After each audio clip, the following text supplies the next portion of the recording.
Shalom and good day all, this is Healing29 back again for another anime review, and for this anime review I'll be covering episodes 9 and 10 of Akuma Kun. So what I'll do first is I'll move into the synopsis of episode 9 and 10, what their titles are, and then I'll move into my written notes covering each of the episodes. And I'll finish off with my afterthoughts and rating in regards to these episodes.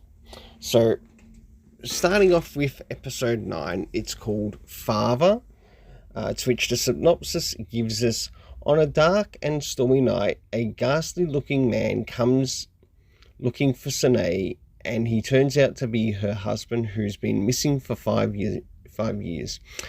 The episode roughly goes for about 24 to 25 minutes in length. And the next episode, for episode 10, is called Celebration, to which we get the synopsis. While trying out the pancakes at a new neighborhood restaurant, Mephisto III and Akuma Kun remember the day that they first met. I'll now move on to my notes and covering these particular episodes. So moving into the first one, for episode 9, the episode begins at Sanae's cinema, to which her husband makes an appearance after 5 years. After he left to return, we return to the Ichiro at the Research Institute, to which we then get Mio, who is his daughter, learning of her, wanting to learn more about her dad's return. We also get a bit of a flashback of Hiroki and Sanama's past, and we learn more about her husband. Whilst in the process, Mio comes to Ichiro and Mephisto to do some investigation, so she can sort of like find a way and a reason to forgive him. But we do learn that she has somewhat forgiven him already by what Ichiro notices in regards to what he picks up. So as they enter a room, they do some research. And whilst they do investigate, they do learn of a contract that was made at the crossroads, to which Akuma Kun and Mephisto must then take on the demon that played a part in her dad's life, to which we learn that the contract, though unfulfilled, was trying to be sought and fulfilled by the demon of the crossroads, and to which an exorcism was made. Not long after that, we do see Hiroki leaving once again after being welcomed back home by mother and daughter, or by his wife and daughter, to which we see the character of Ichiro basically confronting Hiroki for his actions as he leaves the town. Jumping into the next one, episode 10, with this episode starting, we start to get a little bit more around the flashbacks around Ichiro's past. And we also see that it takes place in the area of the underworld in this series, to which not long after that we are brought back to the present, to which we are catching up with Ichiro and Mephisto III, as they are sort of like talking on the time of celebration, as it's Xmas or Christmas in this time frame. And we see that Shingo also visits Ichiro and Mephisto III, and then not long after that he catches up with some relatives at the Umarogi residence. Whilst this is happening, we see Mephisto III deciding to get into his head an idea as a way to like celebrate their first meeting with Ichiro, and I think that was really good in the story. I enjoyed that in the story.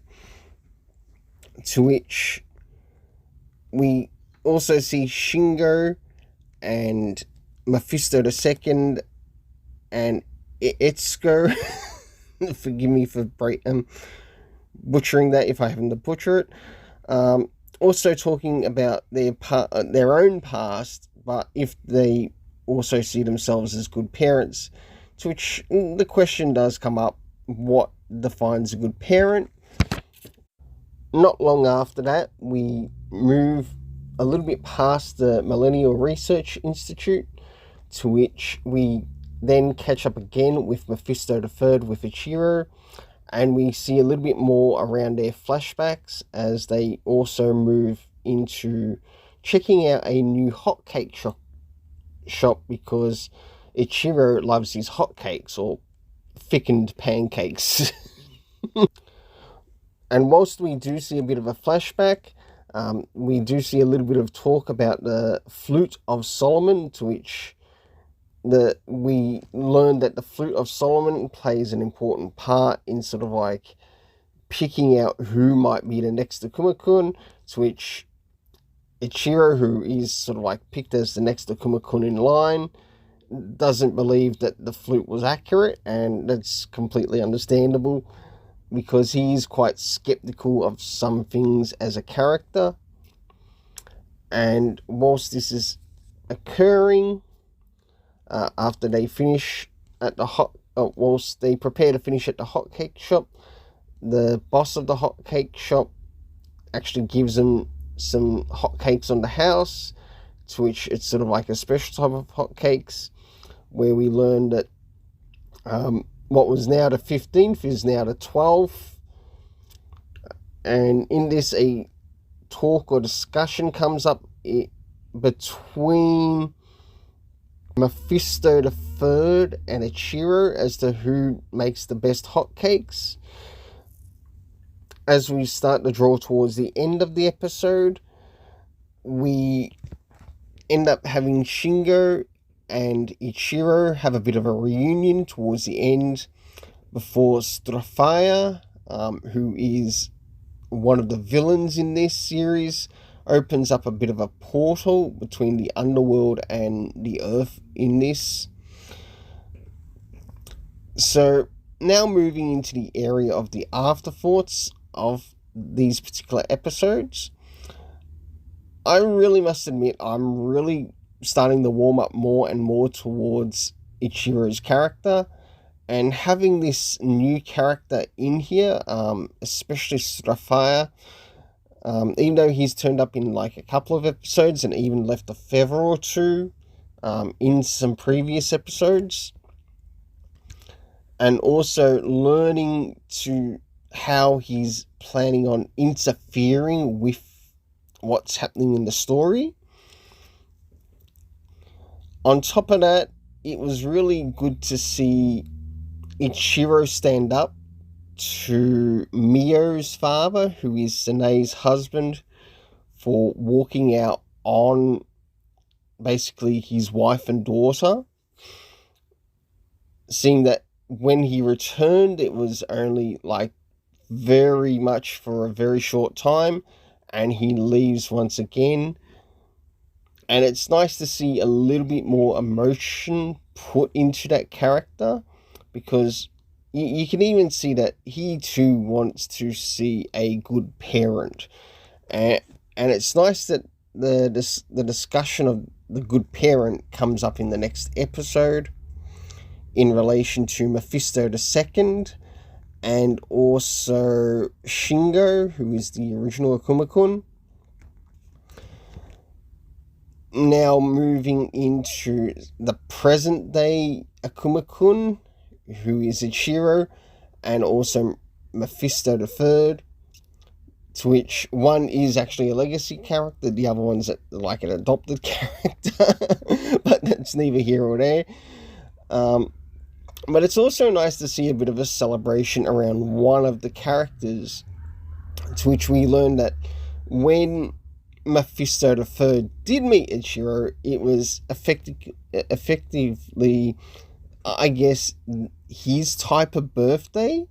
Even though he didn't accept it as that, it's been taken on anyway, but not with like complete or full understanding. So moving into the next thing, and that is the area of the rating. So for the main characters, being Mephisto, the Third, and also Ichiro, and also with the supporting characters of Shingo, and also members of Sanae Kazama family. I really enjoyed that, along with what happened in episode 10. For this time around, the main characters get an 8.5 out of 10. For the supporting characters, an 8.5 out of 10. Moving into the next thing, and that is the area of the animation, to which I give an 8 out of 10. The next thing is the consistency of how good the soundtrack's been, to which I have now given an 8.5 out of 10, to which beforehand it's previously been a 8 out of 10 in some previous episode reviews. And last but not least, moving into the story review, or the story rating, to which I give an 8.5 out of 10. If you've happened to watch these two episodes, what were some of your favourite scenes? Until then, let's keep it colourful and have yourself an awesome day.